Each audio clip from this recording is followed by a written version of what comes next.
The quantum network came online just as the first alien ships entered Earth's solar system. All around the world, humans who had volunteered to be part of the experiment felt their minds suddenly expand beyond anything they had ever experienced. Teachers in Japan could instantly access the knowledge of scientists in Germany. Artists in Brazil could share inspiration with engineers in Canada. Children in Africa could contribute their innocent creativity to military strategists planning Earth's defense. Richard Kane stood in the command center, watching holographic displays show the alien fleet's approach.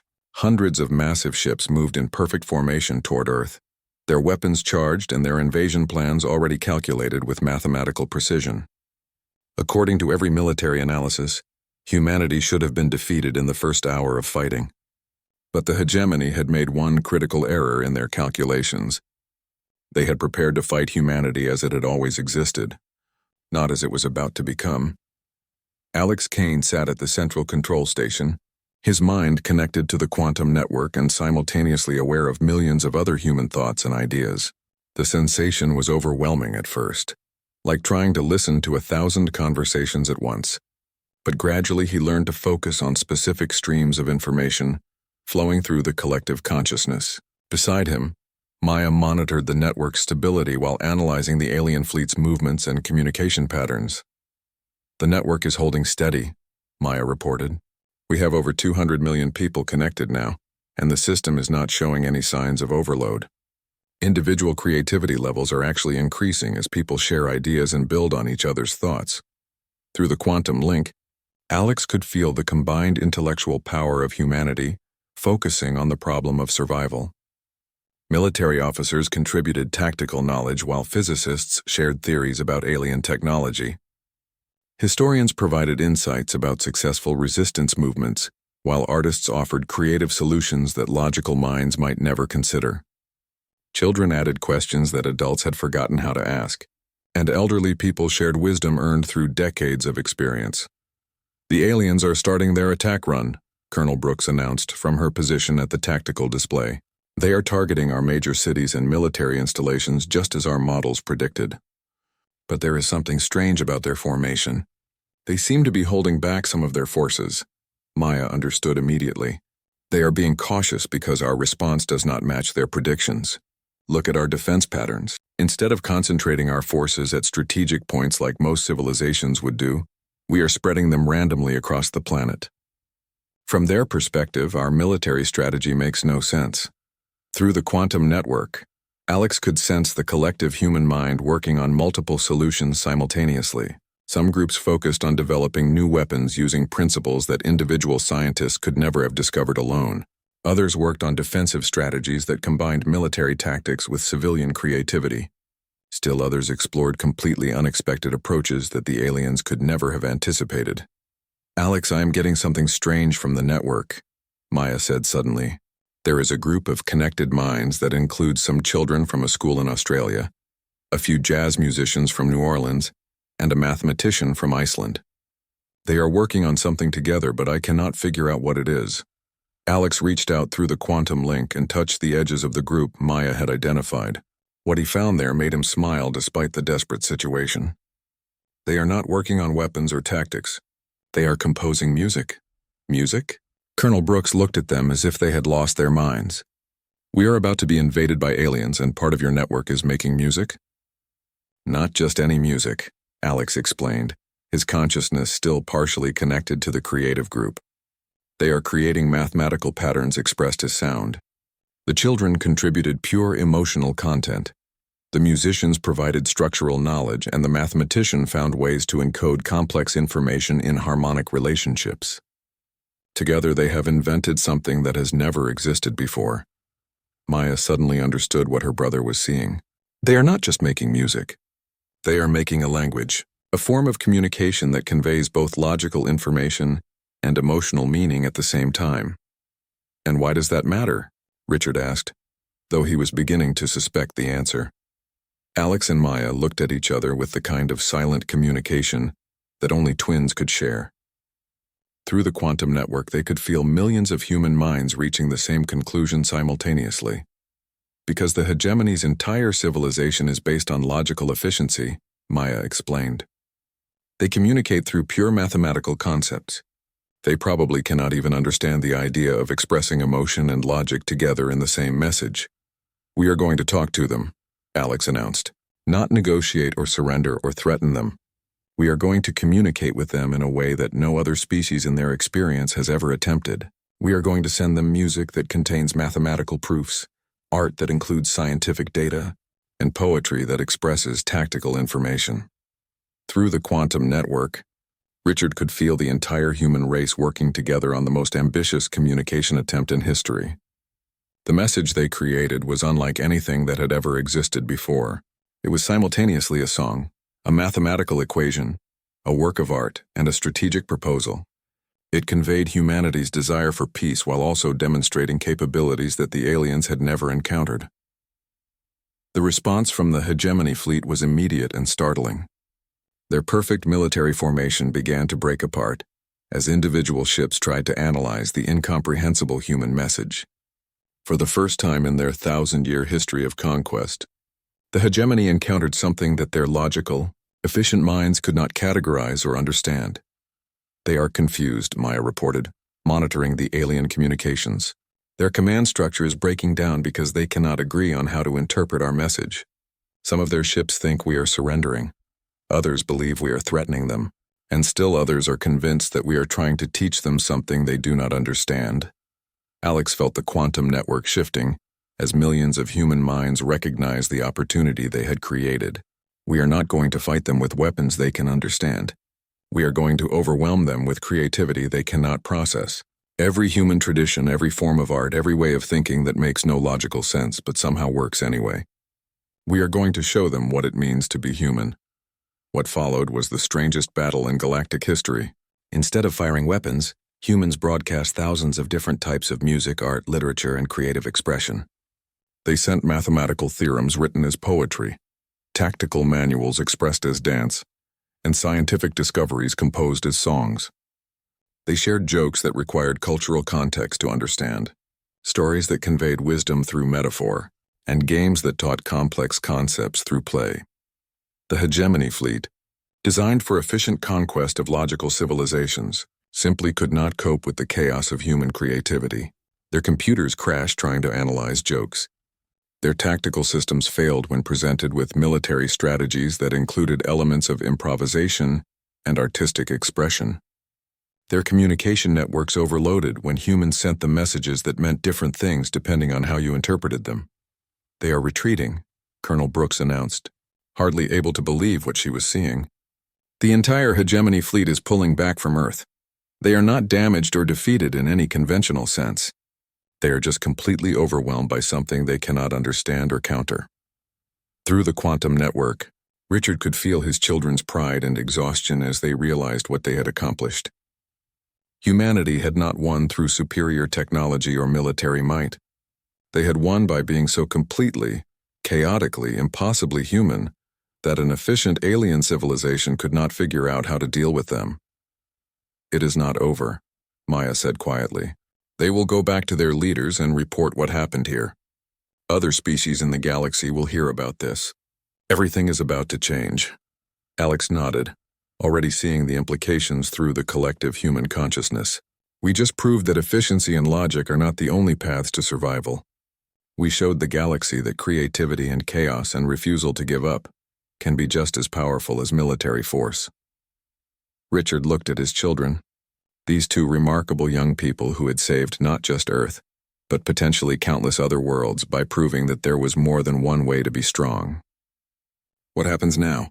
Maya smiled, and for the first time since Richard had arrived, she looked like the 18-year-old girl she actually was, instead of the brilliant strategist carrying the weight of the world.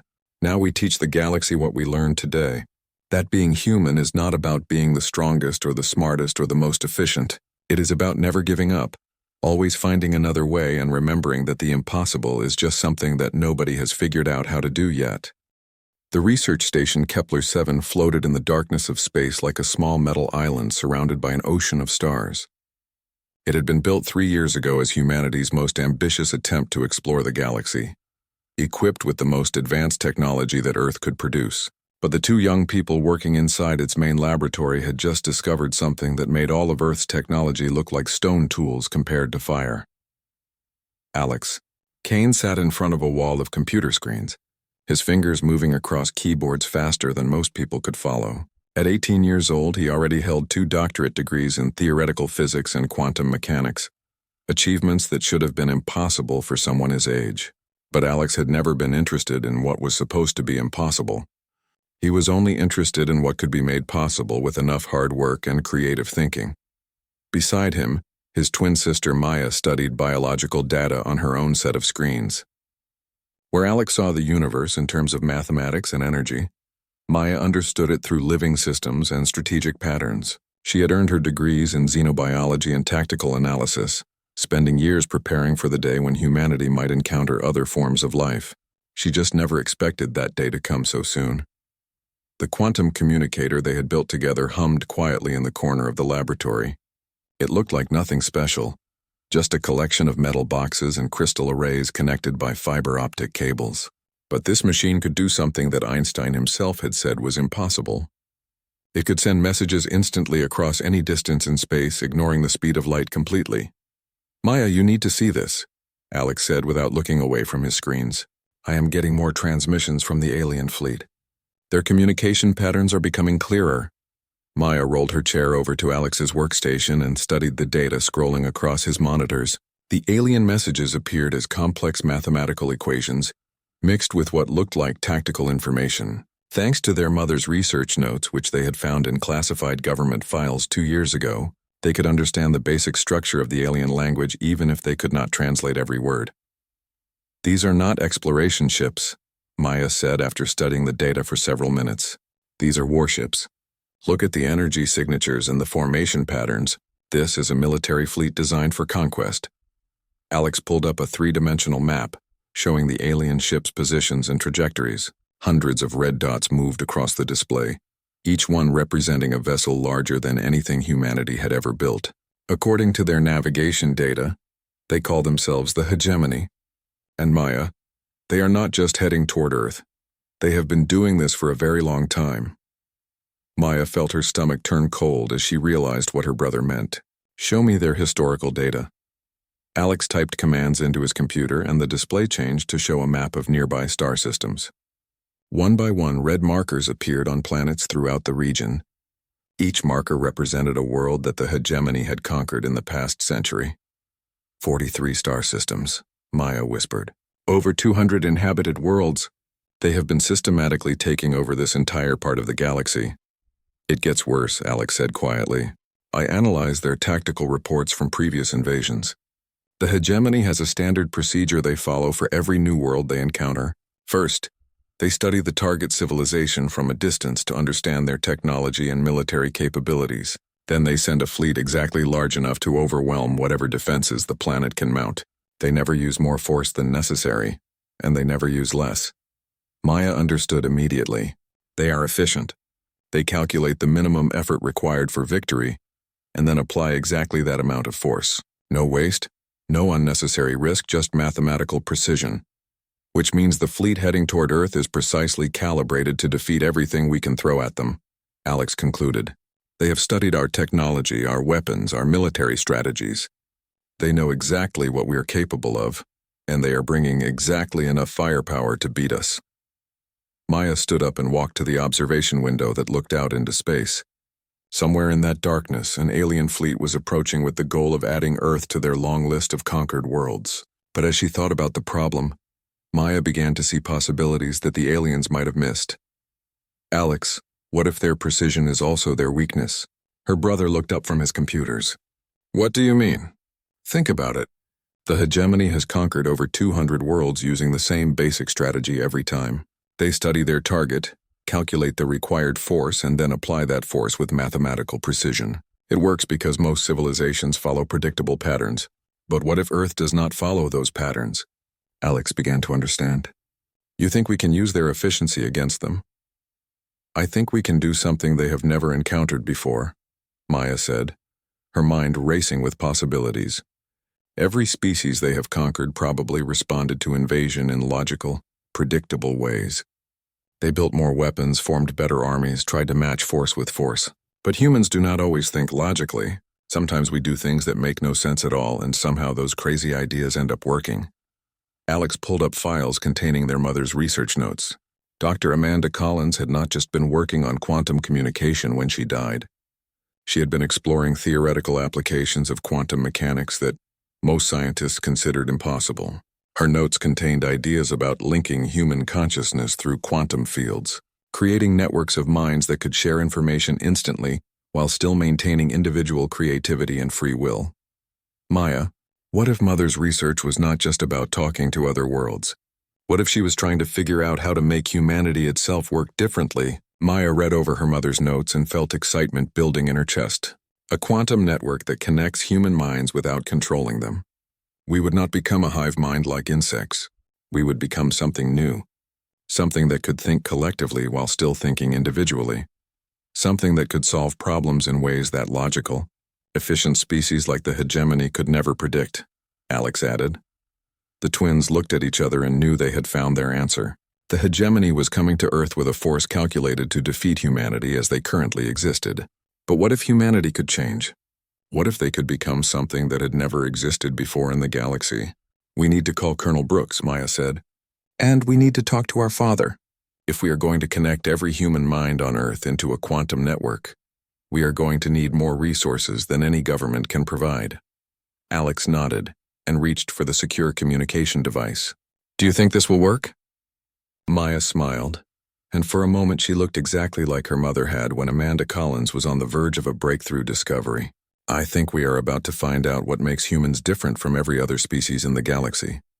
And I think the hegemony is going to learn why efficient and predictable are not always the same thing as unbeatable. The underground facility in Colorado looked like something from a science fiction movie. Richard Kane followed Colonel Brooks through corridors lined with blast doors and security checkpoints, each level taking them deeper into the mountain. Scientists and military personnel hurried past them, carrying equipment that Richard could not identify, their faces showing the controlled panic of people working against an impossible deadline. Your children have been working for 36 hours straight, Colonel Brooks explained as they walked. We have tried to get them to rest, but they insist there is no time. The alien fleet will be here in less than 2 days, and they believe they have found a solution that no one else has ever attempted.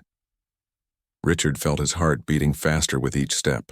In a few minutes, he would see Alex and Maya for the first time since they were newborn babies sleeping in a hospital nursery. He had imagined this moment countless times over the past 18 years, but he never expected it to happen while the world was ending. What should I expect? Richard asked. Are they angry with me? Do they hate me for leaving them? Colonel Brooks stopped walking and turned to face him. Mr. Kane, your children are remarkable young people, but they are also very practical. Right now, they need your help to save humanity. Everything else is secondary to that goal. However, I will warn you that they are not the kind of people who waste time on polite conversation or hurt feelings. They will tell you exactly what they think. The final security door opened, and Richard found himself in a vast chamber filled with computer equipment and holographic displays. Scientists worked at dozens of workstations while overhead screens showed real-time data about the approaching alien fleet. But Richard only had eyes for 2 young people standing at the center of it all, directing the controlled chaos around them with quiet authority. Alex Kane was tall and lean, with dark hair and intense eyes that reminded Richard painfully of Amanda. He wore simple clothes and had the focused expression of someone whose mind was always working on complex problems. Maya stood beside him, shorter but with the same intelligent eyes and the same way of holding herself that suggested she was ready for anything. Both of them looked older than their 18 years, as if the weight of their responsibilities had aged them beyond their time. They looked up as Richard approached, and for a moment the entire room seemed to go quiet. 18 years of separation, 18 years of guilt and regret and wondering what might have been, all compressed into a single instant of recognition between a father and the children he had abandoned. So you came, Maya said. Her voice was calm and measured, showing no emotion except perhaps mild curiosity. We were not sure you would. Richard felt like someone had punched him in the stomach. Of course I came. You are my children and you needed help. We are your children, Alex agreed, But you made it very clear 18 years ago that being our father was not something you wanted to do. We understand why you stayed away. We also understand why you paid Detective Murphy to watch us, and why you have been covering our expenses through shell companies. You wanted to help us without having to actually be involved in our lives. Richard realized that his children knew everything. They knew about the private investigator, the college funds, the medical bills, all of his attempts to help them from a distance. I thought it was better for you if I stayed away. I thought you would be happier without me. Maybe we would have been, Maya said bluntly. Maybe we would not have been. It does not matter now because we have more important things to worry about than your parenting choices. Alex gestured to the displays around them showing the alien fleet's approach. We need access to every manufacturing facility, research laboratory, and computer system that Kane Industries controls. We need them now, and we need complete authority to modify them, however we see fit. Can you give us that? Richard nodded immediately. Yes, whatever you need. We also need you to coordinate with other major corporations and governments around the world, Maya continued. What we are planning will require resources from every advanced nation on Earth. We need someone who understands global industrial logistics and who has the connections to make things happen quickly. What exactly are you planning? Richard asked. Alex and Maya looked at each other, and Richard saw a moment of silent communication pass between them. They had grown up together, worked together, thought together in ways that only twins could understand. In that moment, Richard realized what he had lost by staying away. He had missed watching these two remarkable people become a team. We are going to connect every human mind on Earth into a quantum network, Alex explained. Not a hive mind where everyone thinks the same thoughts, but a collective consciousness where everyone can share information and ideas instantly, while still maintaining their individual creativity and free will. Richard stared at them. That is impossible. The technology does not exist. It does now, Maya said simply. We finished building the prototype 2 hours ago using our mother's research notes. The quantum communicator we built to detect the alien fleet was just the first step. We have figured out how to create quantum connections between human brains that allow for instantaneous communication and shared problem-solving across any distance.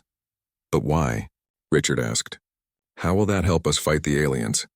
Alex pulled up a holographic display showing tactical analyses of the hegemony's previous conquests.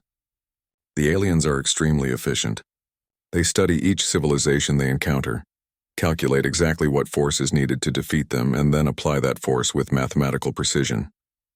It works because most species respond to threats in predictable ways, but humans do not always think predictably, Maya added. Sometimes we come up with solutions that make no logical sense but somehow work anyway. The problem is that individual human creativity is limited by individual human knowledge and experience. But what if we could combine the creativity of millions of human minds while still letting each person think their own thoughts? Richard began to understand. You want to create a problem-solving network that can find solutions no single person could discover alone. Exactly, Alex said. The aliens are bringing exactly enough force to defeat humanity as we currently exist. But we are going to become something that has never existed before in the galaxy. We are going to become a species that can think collectively while still thinking individually. Will it work? Richard asked. Maya smiled for the first time since he had arrived. We do not know. No one has ever tried anything like this before. But humans have a long history of attempting impossible things and somehow making them work through pure stubbornness and refusal to give up. Richard looked around the room at all the people working frantically to prepare Earth's defenses. These were some of the smartest individuals on the planet. But even working together in traditional ways, they could not match the technology and experience of an alien civilization that had been conquering worlds for centuries. But maybe that was exactly the point. Maybe the solution was not to try to match the aliens with conventional thinking, but to become something that conventional thinking could not predict or understand. What do you need me to do? Richard asked. For the first time, Alex and Maya looked at him not as the father who had abandoned them, but as someone who might actually be able to help.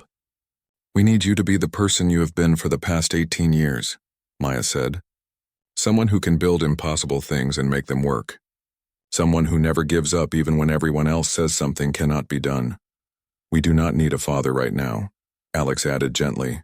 We need Richard Kane, The man who built a technology empire from nothing and who understands how to turn crazy ideas into reality. Can you do that for us? Richard felt something shift inside his chest. His children were giving him a chance to prove himself, not as a parent, but as someone worthy of their respect. Yes, he said. I can do that. The phone rang at exactly 3:47 in the morning, cutting through the silence of Richard Kane's office like a knife. After 18 years of building his empire, Richard had learned that calls at this hour meant only two things. Either someone was trying to steal his company, or someone had died. He never expected the third option that was about to change his life forever. Richard had been awake anyway, staring at financial reports from his factories on Mars and trying not to think about the date. Today marked 18 years since he had walked away from two babies in a hospital. Every year on this day, he received a report from the private investigator he paid to watch over Alex and Maya from a distance. Every year, the news was good. The twins had been adopted by a nice family in California. They were healthy, smart, and happy. Richard told himself that was enough. The secure phone on his desk displayed no caller information, which meant the call was coming from someone with very high government clearance. Richard picked up on the fourth ring. Mr. Kane, this is Colonel Helen Brooks from the United Earth Defense Force. We need to talk about your children immediately. Richard felt his blood turn to ice water in his veins. For 18 years, he had paid Detective Ryan Murphy to send him monthly reports about Alex and Maya Kane, who had been adopted by Dr. Lisa and Dr. Peter Hammond when they were 6 months old. Richard knew that Alex had shown incredible talent in mathematics and physics from a very young age. He knew that Maya was brilliant in biology and had a mind for strategy that impressed her teachers. Both children had been recruited into advanced government programs when they turned 16. Programs so secret that even Detective Murphy could not find out details about them. Colonel, I think you have made a mistake, Richard said carefully. I do not have any children. Sir, we know about the adoption. We know about the private investigator you hired to monitor them. We also know about the college funds you set up under fake names and the medical bills you have been paying anonymously for the past 18 years. You can stop pretending you do not care about Alex and Maya Kane because right now, caring about them might be the only thing that saves the human race. Richard sat down hard in his chair. He had been so careful to keep his involvement secret, even from the twins themselves. Are they hurt? Are they in danger? Mr. Kane, your children have made first contact with an alien species. 3 hours ago, they detected a massive fleet of alien ships heading toward Earth. These aliens call themselves the Hegemony, and according to the messages we have intercepted, they have been conquering worlds across the galaxy for the past 1,000 years. Earth is their next target. The words hit Richard like physical blows. That is impossible. We do not have the technology for deep space communication. We barely have ships that can reach Mars. Your late wife, Dr. Amanda Collins, was working on quantum communication technology before she died. Her research was classified and stored in government files after her death. Your children found those files 2 years ago and have been working to complete her theories. Yesterday, they succeeded. They built a quantum communicator that can send and receive messages instantly across any distance in space. Richard closed his eyes and saw Amanda's face the way she looked 18 years ago. Her eyes bright with excitement as she talked about her research. She had always believed that humanity would find other intelligent life among the stars someday. She just never expected that first contact would come in the form of an invasion. How long do we have? Richard asked. The alien fleet will reach Earth in 72 hours. They are traveling at speeds we cannot match with technology we do not understand. Our military analysts have run every possible scenario, and the conclusion is always the same. We cannot win a direct fight against them. We need a different approach. What does this have to do with my children? Alex and Maya are not just smart, Mr. Kane. They are the kind of smart that comes along maybe once in a century. Alex has already figured out how to use quantum mechanics in ways that should be impossible. Maya has analyzed the alien communications and found patterns in their behavior that our best strategists missed. Together they might be able to find a solution that no one else can see. Richard stood up and walked to the window of his office. Below him, the city of New York spread out in all directions, millions of people sleeping peacefully, unaware that their world was about to change forever. Somewhere among all those lights were his children, 2 young people he had never met but who might be humanity's only hope for survival. What do you need from me? Alex and Maya have requested access to every manufacturing facility. research laboratory, and computer system that Kane Industries controls. They need resources on a scale that only a few companies in the world can provide. They also need someone who understands how to coordinate global industrial efforts in a very short time frame. They asked for me specifically. Colonel Brooks was quiet for a moment. No, sir. They asked for your company. When I told them we would need your personal authorization for what they want to do, Maya said, and I quote, "Then get our father on the phone. It is time for Richard Kane to finally act like a parent." Richard felt something break inside his chest. After 18 years of staying away, his children knew exactly who he was and exactly what he had done. They did not want a father. They wanted his help to save the world, and somehow that hurt even more than if they had simply hated him. Where are they now? At a classified facility in Colorado. We can have a transport ready for you in 30 minutes. Richard looked around his office, at the awards on the walls and the pictures of factories and space stations and all the things he had built to prove his worth to the world. None of it mattered now. The only thing that mattered was that somewhere in Colorado, two young people who shared his DNA and his late wife's brilliant mind were working to save everyone he had ever known. "Send the transport," Richard said. "And Colonel, tell them I am coming." As he gathered the files and access codes that Alex and Maya would need, Richard wondered what he would say when he saw them. How do you apologize for 18 years of absence? How do you explain that you stayed away not because you did not love them, but because you were too afraid of loving them too much? Maybe it did not matter. Maybe all that mattered now was that his children needed him, and for the first time in 18 years, Richard Kane was going to try to be the father he should have been all along. Richard Kane stood in the bright white hospital hallway and felt his whole world falling apart. Through the glass window, he could see two tiny babies sleeping in their small beds. These were his children, born just 3 hours ago, but their mother would never hold them again. Dr. Amanda Collins had been the smartest woman Richard ever knew.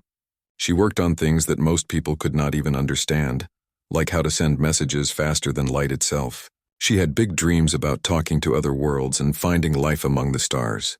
But now she was gone, and all that remained were her research papers and these two small lives that needed someone to care for them. Richard pressed his hand against the cold glass and watched the babies breathe. The boy Alex had dark hair like his mother. The girl Maya had lighter hair but the same small nose that Amanda used to wrinkle when she was thinking hard about a problem. They looked so peaceful, so innocent, so completely unaware that their world had already changed forever. A nurse walked up beside him and spoke in a soft voice. "They are beautiful babies, Mr. Kane. Alex weighs 6 pounds and 2 ounces and Maya weighs 5 pounds and 11 ounces. Both are very healthy and strong. Would you like to hold them?"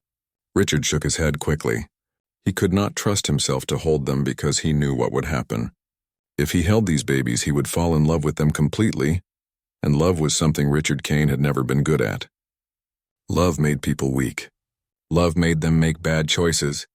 Love had already taken Amanda away from him, and he could not bear to lose anyone else. "Sir, we need to discuss the arrangements," the nurse continued. "The babies will need someone to take care of them. Do you have family who can help, or would you prefer to take them home yourself?" Home.